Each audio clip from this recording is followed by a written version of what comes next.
Hello, hello, hello! What's up mga kalods? Ito ang kanilang, tingnan nyo yung uling nila dito. Ito ang tinatawag na uling nila dito. Ito ay bukur. Mahal yan mga kaibigan.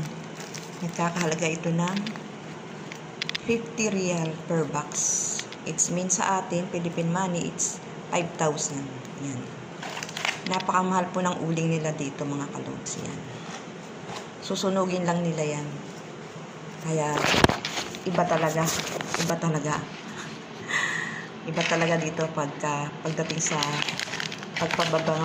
pagpababango ng mga damit. Pabango ng damit yan. Uusukan nila yan. Kaya, yan. 50 real. Mega shout out. Please thumbs up. And please support. Proud OFW guys. Thank you.